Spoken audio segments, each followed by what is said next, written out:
어둠 속에서 빛을 찾아 떠난 26살 여성의 운명적인 선택. 살인 혐의로 15년형을 선고받고 절망에 빠진 그녀가 철창 안에서 마주한 것은 누구도 예상치 못한 사랑이었습니다.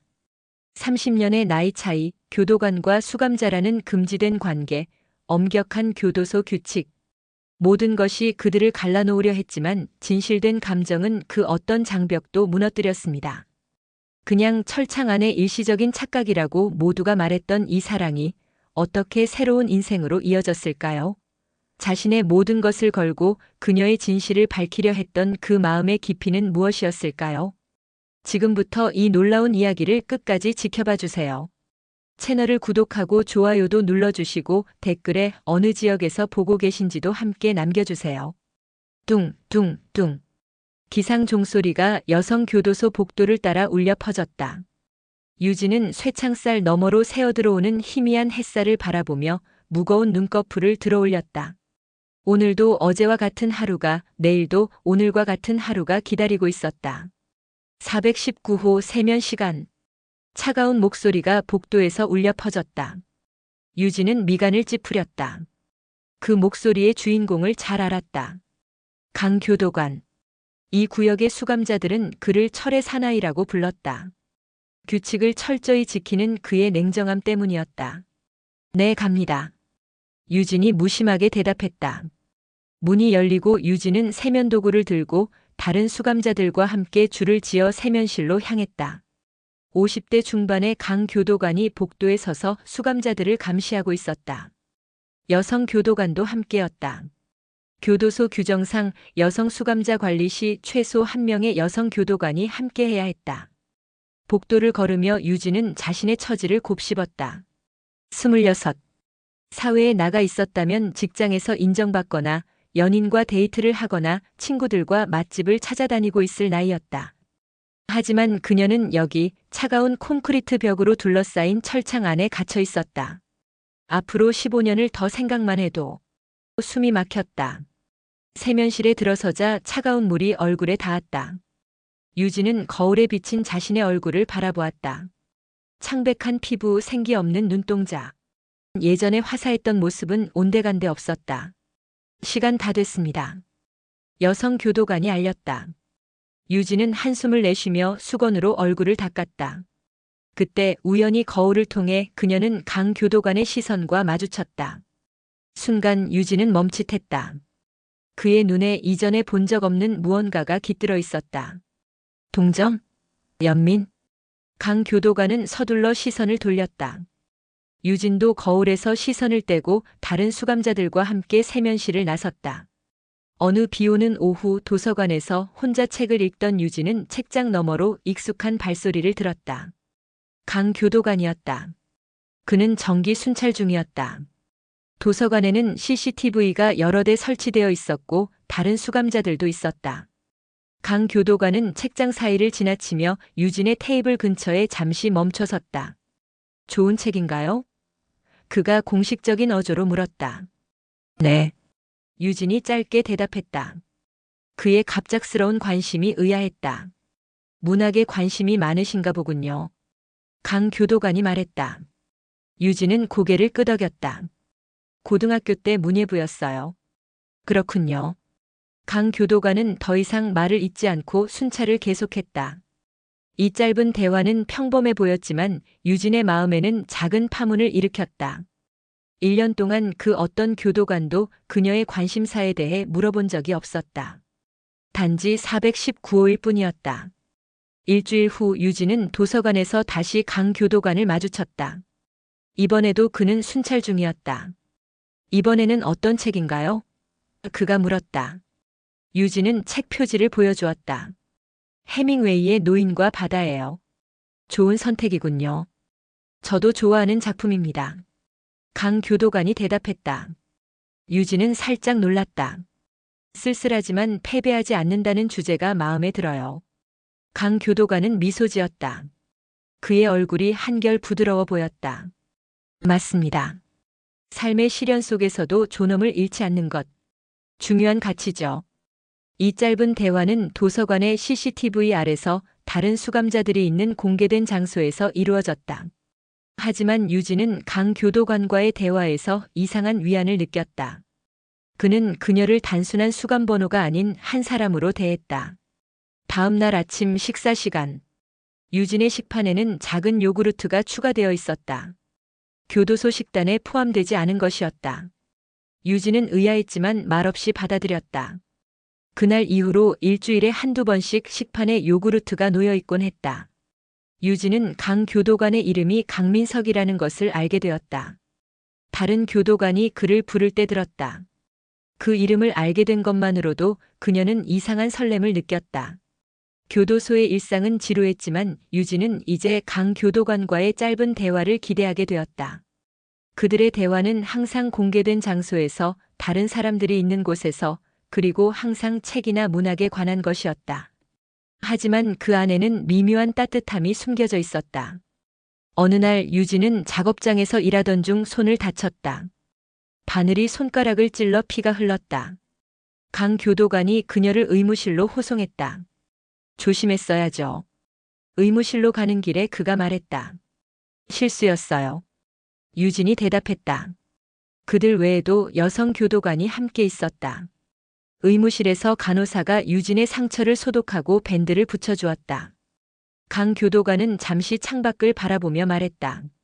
가끔은 비가 그치고 햇살이 비칠 때가 있습니다. 유진은 그 말이 무엇을 의미하는지 몰랐지만 그의 목소리에서 위로를 느꼈다. 철창 너머로도 비가 그치는 소리는 들립니다. 이 짧은 대화 이후 유진은 강민석의 눈빛이 달라졌음을 느꼈다. 그의 눈에는 말로 표현할 수 없는 감정이 깃들어 있었다. 시간이 흐르면서 유진과 강민석 사이에는 말로 표현할 수 없는 감정이 자라났다. 그들은 직접적인 접촉이나 사적인 대화를 나눌 기회가 거의 없었다. 교도소의 엄격한 규칙과 24시간 감시 시스템이 그것을 허락하지 않았다. 하지만 눈빛, 짧은 대화, 그리고 우연한 마주침으로 그들의 감정은 깊어갔다. 유진은 자신의 과거에 대해 생각했다. 그 사람은 처음엔 다 좋았어요. 다정하고 배려심 많고. 유진은 어느 날 상담 시간에 교도소 심리 상담사에게 말했다.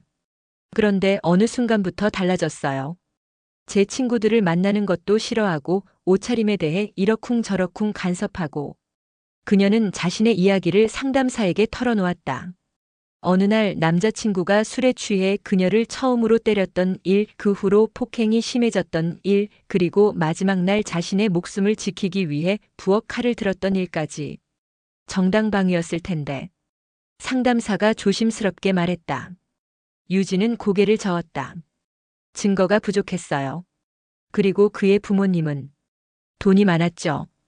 좋은 변호사를 고용했고 상담 기록은 문서화되어 교도소 파일에 보관되었다. 강민석은 직접적으로 이 상담 내용을 알 수 없었지만 그의 직책상 수감자들의 기본 정보에 접근할 수 있었다. 어느 날 그는 도서관에서 유진에게 다가갔다. 이 책 읽어보셨나요? 그가 한 권의 책을 건넸다. 법률 관련 서적이었다. 아니요. 유진이 대답했다. 정당방위에 관한 좋은 설명이 있습니다. 한번 읽어보세요. 그의 목소리는 공식적이었지만 눈빛은 다른 메시지를 전하고 있었다. 유진은 책을 받아들었다. 그 책을 통해 그녀는 자신의 사건이 불공정하게 처리되었다는 것을 더 명확히 이해하게 되었다. 그리고 혹시 재심의 가능성이 있을지도 모른다는 희망을 갖게 되었다. 그날 이후 강민석은 때때로 법률 서적을 유진에게 추천했다.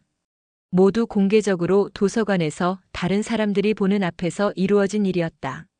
하지만 그들만이 알고 있는 비밀 대화와도 같았다. 당신은 무고해요. 어느 날 그가 다른 수감자들이 없는 순간에 낮게 말했다. 하지만 CCTV는 여전히 그들을 지켜보고 있었다. 감사합니다. 유진은 그저 그렇게 대답할 수밖에 없었다. 수개월이 흘렀다. 유진과 강민석의 감정은 더욱 깊어졌지만 그들은 결코 선을 넘지 않았다. 그들의 관계는 눈빛과 짧은 대화, 그리고 서로를 향한 마음속 감정으로만 존재했다. 교도소의 엄격한 규칙과 감시 시스템이 그 이상을 허락하지 않았다. 그러나 어느 날 유진이 작업장에서 바느질 작업을 하던 중 갑자기 어지러움을 느꼈다. 그녀는 의자에서 쓰러졌고 곧바로 의무실로 이송되었다. 그냥 빈혈인 것 같아요. 유진이 의무관에게 말했다. 요즘 잠을 잘 못 자서. 의무관은 간단한 검사를 진행했다. 혈압, 체온, 그리고 몇 가지 기본적인 질문들. 하지만 의무관의 표정이 점점 심각해졌다. 유진 씨, 마지막 생리가 언제였죠? 의무관이 조용히 물었다. 유진은 순간 얼어붙었다. 그녀는 한동안 생리를 하지 않았다는 것을 깨달았다. 스트레스 때문이라고 생각했는데. 한, 2달 전인 것 같아요. 그녀가 떨리는 목소리로 대답했다. 의무관은 깊은 숨을 내쉬었다. 임신 검사를 해봐야 할 것 같네요. 유진의 심장이 멎는 듯 했다. 임신? 그것은 불가능했다. 그녀와 강민석은 결코 육체적 접촉을 한 적이 없었다. 한 번도. 검사 결과는 충격적이었다. 양성. 유진은 임신했다. 아버지가 누구인가요? 의무관이 조심스럽게 물었다. 유진은 고개를 저었다. 모르겠어요. 그녀는 거짓말을 했다. 이 아이의 아버지는 강민석이 아니었다. 그럴 수가 없었다. 진실은 더 복잡했다. 유진이 교도소에 들어오기 직전 그녀는 전 남자친구와 마지막으로 관계를 가졌다. 그리고 체포되고 재판을 받고 교도소에 수감되는 과정에서 그녀는 자신의 신체 변화에 주의를 기울이지 못했다. 스트레스, 불규칙한 식습관, 그리고 교도소 생활의 충격이 그녀의 생리 주기를 방해했고 그녀는 임신 징후를 알아차리지 못했다. 이 사실은 보고해야 합니다. 의무관이 말했다. 교도소 내 임신은 특별관리 대상이에요. 유진은 패닉 상태에 빠졌다. 이제 어떻게 해야 할까? 그리고 이 사실이 강민석에게 알려지면 그는 어떻게 생각할까? 임신 소식은 교도소 내에 빠르게 퍼졌다. 수감자들 사이에서는 누가 아이의 아버지인지에 대한 소문이 무성했다. 어떤 이는 교도관이라고 수군거렸고 어떤 이는 입소 전 관계였을 것이라고 추측했다. 강민석은 이 소식을 듣고 충격을 받았다. 그는 유진을 볼 때마다 혼란스러운 표정을 지었다. 그들이 결코 선을 넘은 적이 없다는 것을 알면서도 그는 배신감을 느꼈다. 그리고 유진이 다른 남자의 아이를 가졌다는 사실에 질투심도 느꼈다. 유진은 의료동으로 옮겨졌다. 더 나은 환경, 정기적인 검진, 영양가 있는 식사가 제공되었다. 그러나 그녀의 마음은 혼란스러웠다. 강민석에게 진실을 말해야 할까? 하지만 그것은 그들 사이의 감정을 더 복잡하게 만들 뿐이었다. 어느 날 유진은 강민석이 의료동을 순찰하는 것을 보았다. 그는 그녀의 방 앞에 잠시 멈춰 서더니 문을 통해 그녀를 바라보았다. 괜찮으세요? 그가 공식적인 어조로 물었다. 다른 교도관들이 가까이 있었다. 네, 괜찮습니다. 유진이 대답했다. 좋은 소식이네요. 몸 조심하세요. 그는 말을 마치고 순찰을 계속했다. 그 짧은 대화 속에서 유진은 그의 눈에 담긴 질문들을 읽을 수 있었다. 누구의 아이인가? 왜 말하지 않았는가? 우리 사이에는 무슨 의미가 있었는가? 다음 날 유진은 정기 검진을 위해 교도소 외부 병원으로 이송되었다. 보안 규정에 따라 강민석을 포함한 2명의 교도관이 그녀를 호송했다. 병원에서 돌아오는 길 강민석은 차 뒷좌석에서 유진 옆에 앉았다. 다른 교도관은 운전을 했다. 아이는 건강한가요? 강민석이 조용히 물었다. 네, 다행히. 유진이 대답했다. 그리고 아버지는? 그의 목소리에 약간의 떨림이 있었다. 유진은 깊은 숨을 들이마셨다.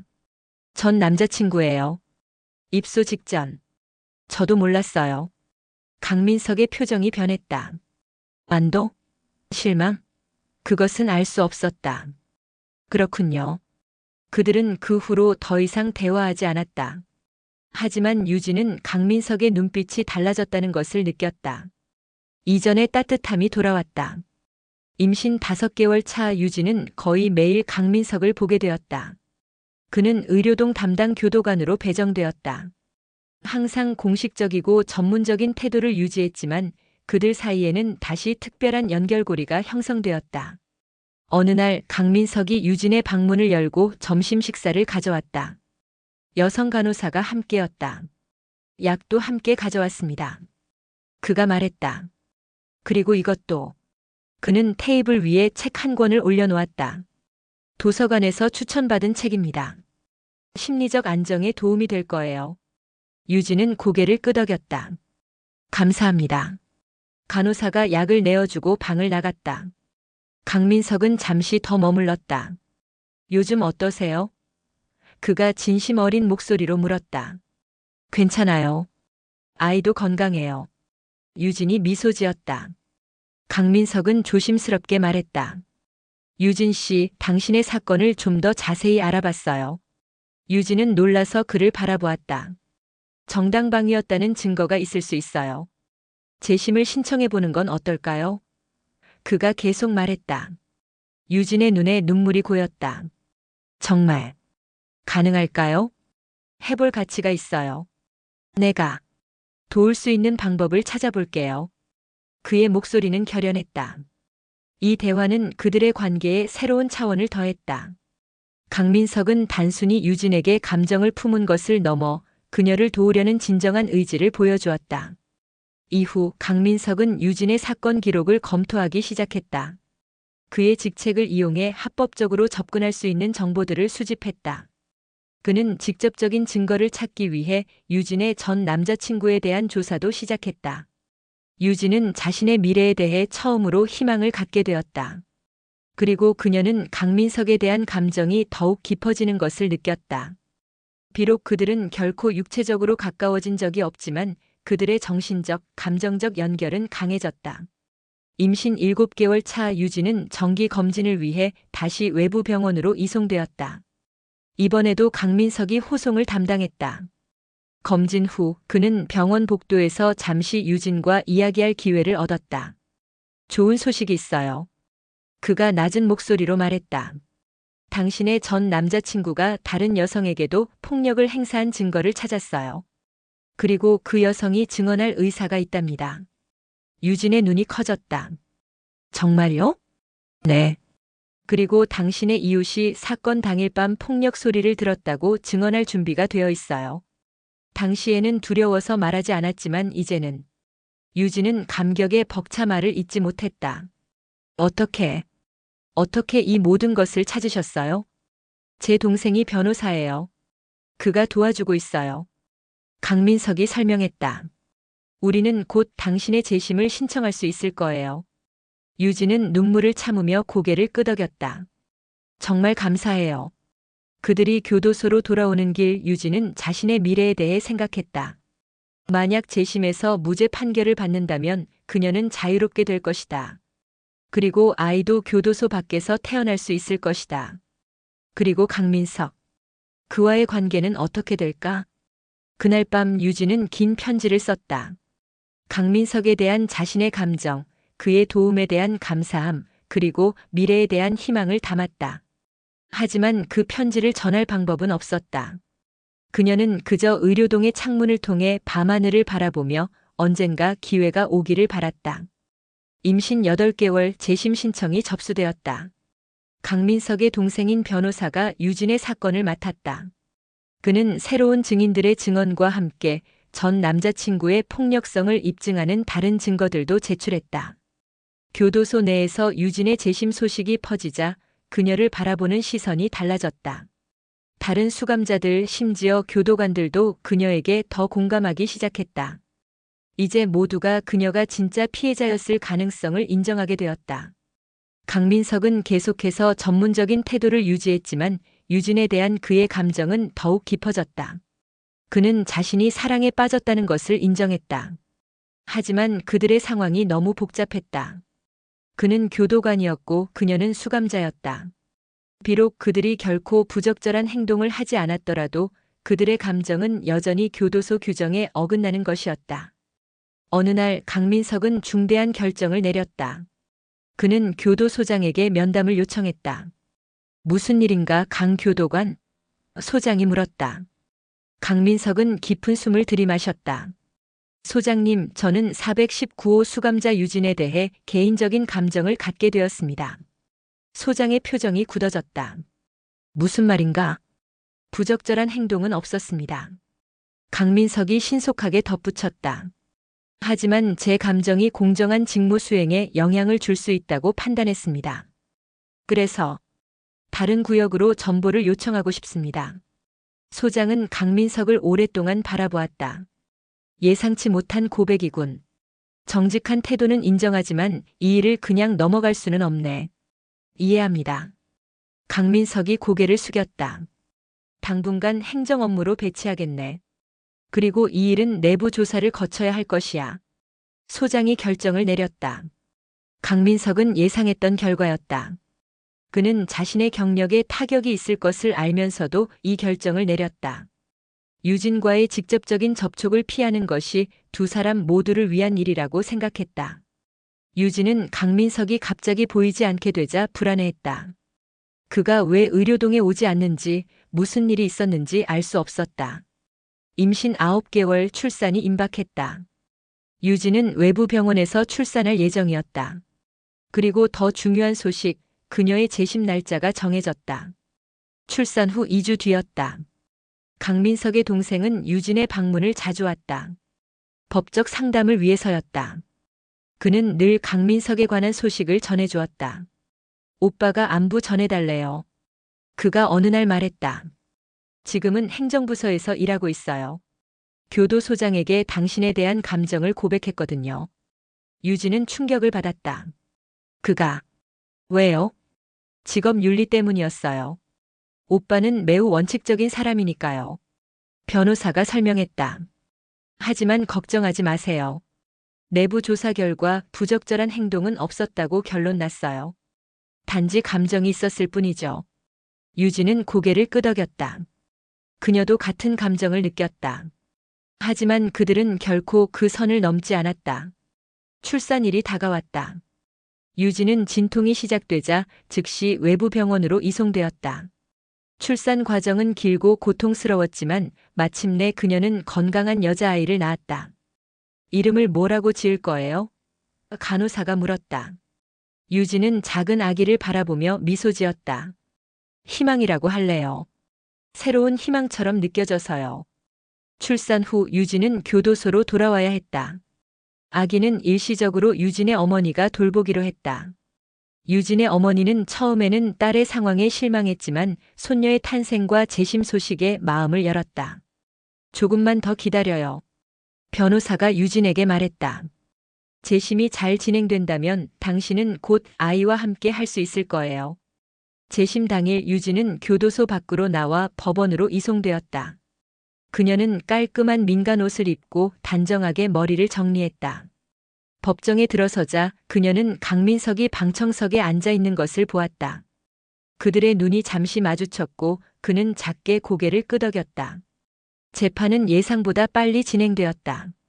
새로운 증인들의 증언, 전 남자친구의 다른 폭력 사례, 그리고 수사 과정의 문제점들이 모두 명백하게 드러났다. 마지막으로 유진 자신이 증언대에 섰다. 저는 그날 밤 단지 제 목숨을 지키려 했을 뿐입니다. 그녀의 목소리는 떨렸지만 단호했다. 그가 칼로 위협했고 저는 방어하는 과정에서 판사는 모든 증거를 검토한 후 최종 판결을 내렸다. 본 법원은 피고인 유진의 행위가 정당방위에 해당한다고 판단하여 무죄를 선고합니다. 법정은 술렁였다. 유진은 눈물을 참지 못했다. 그녀는 자유의 몸이 되었다. 그리고 이제 아이와 함께 새 삶을 시작할 수 있게 되었다. 법원을 나서는 길에 강민석이 그녀에게 다가왔다. 축하합니다. 그가 공식적인 어조로 말했다. 주변에는 여전히 사람들이 있었다. 당신 덕분이에요. 유진이 진심으로 대답했다. 정말 감사해요. 강민석은 잠시 망설이다가 말했다. 앞으로 어떤 계획이 있으신가요? 우선은 아이와 함께 시간을 보내려고요. 그리고 새 출발을 하고 싶어요. 유진이 대답했다. 강민석은 고개를 끄덕였다. 행운을 빕니다. 그들은 서로를 바라보았다. 아직 말할 수 없는 많은 것들이 있었지만 지금은 때가 아니었다. 시간이 지나면 강민석이 조용히 말했다. 제가 더 이상 교도관이 아니고 당신이 더 이상 수감자가 아닐 때 다시 만날 수 있을까요? 유진은 미소 지었다. 그때가 오면 좋겠네요. 그들은 서로에게 작별 인사를 했다. 유진은 자신의 어머니와 아기가 기다리는 곳으로 향했고 강민석은 교도소로 돌아갔다. 6개월 후 강민석은 사직서를 제출했다. 그는 교정 행정 분야에서 일하기로 결정했다. 더 이상 교도관은 아니었지만 여전히 사법 시스템 개선에 기여하고 싶었다. 같은 날 그는 용기를 내어 유진에게 전화를 걸었다. 그들은 카페에서 만나기로 약속했다. 만남의 날 유진은 아기 희망이를 안고 카페에 도착했다. 강민석은 이미 그곳에 앉아 있었다. 그는 더 이상 교도관 제복을 입지 않았다. 평범한 셔츠와 청바지 차림이었다. 오랜만이에요. 유진이 인사했다. 강민석은 미소 지었다. 네, 정말 오랜만입니다. 그들은 처음으로 교도소의 벽 없이, 규칙 없이, 감시 없이 대화를 나눴다. 희망이는 강민석을 호기심 어린 눈으로 바라보았다. 이제 우리는 그냥 두 사람일 뿐이네요. 강민석이 말했다. 유진은 고개를 끄덕였다. 새로운 시작을 할 준비가 되었어요. 그들의 앞에는 불확실한 미래가 펼쳐져 있었지만 이제 그들은 함께 그 길을 걸어갈 기회를 얻었다. 철창 너머에서 시작된 금지된 감정은 이제 자유롭게 피어날 수 있게 되었다. 천천히 알아가는 것부터 시작할까요? 강민석이 조심스럽게 제안했다. 유진은 미소를 지으며 고개를 끄덕였다.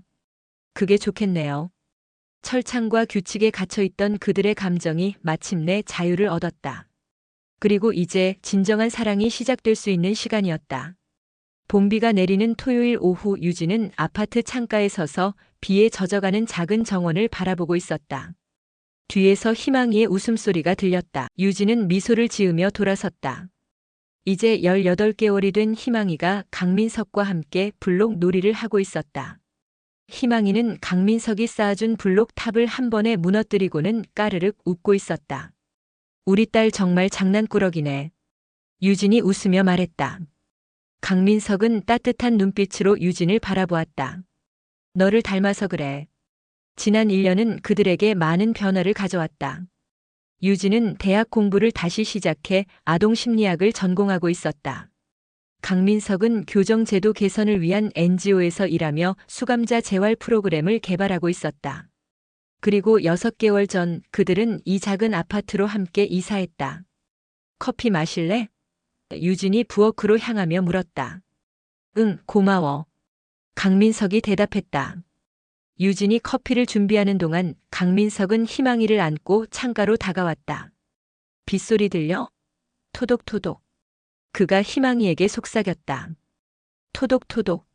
희망이가 따라했다. 유진은 그들을 바라보며 가슴이 따뜻해지는 것을 느꼈다. 교도소에서의 어두운 시간들이 이제는 먼 기억처럼 느껴졌다.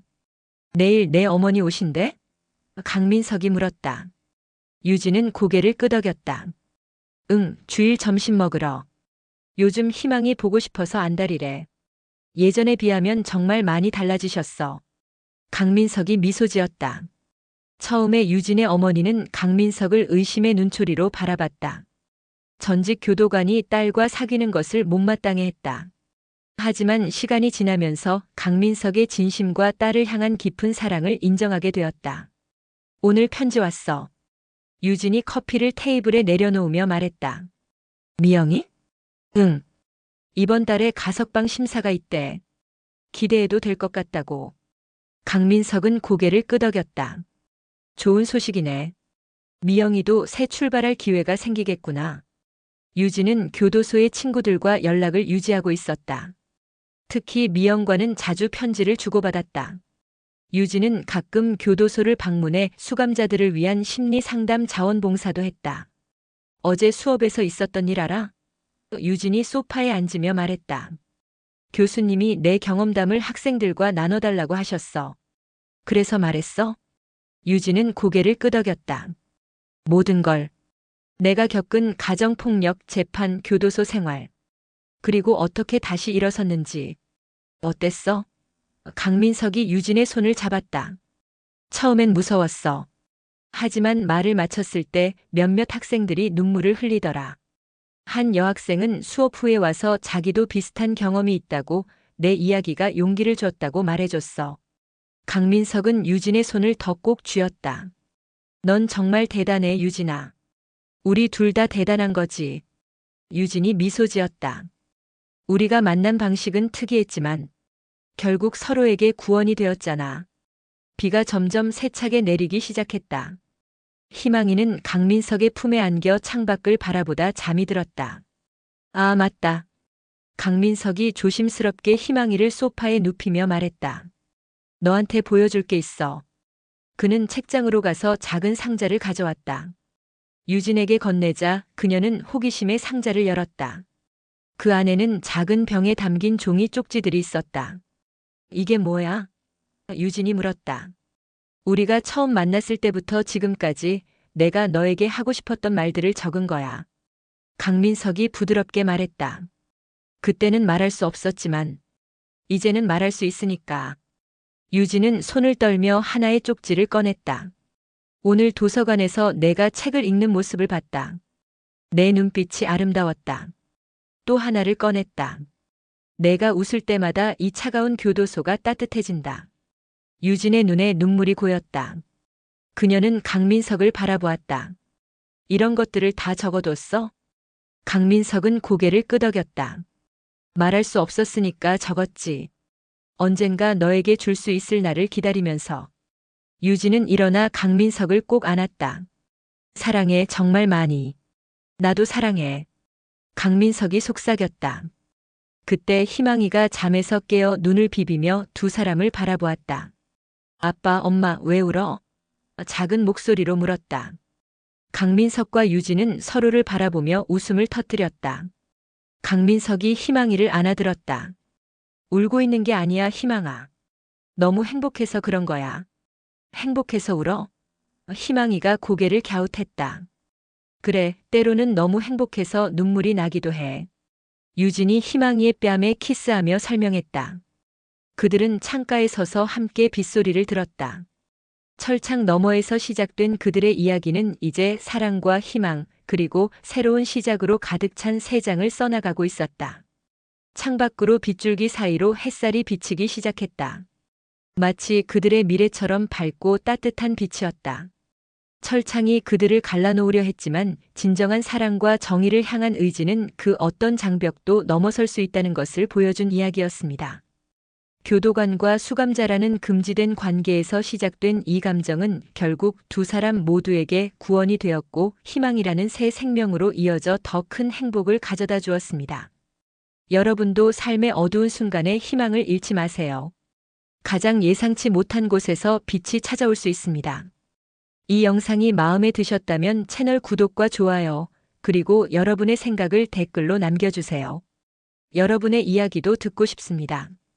다음 영상에서 또 다른 감동적인 이야기로 찾아뵙겠습니다.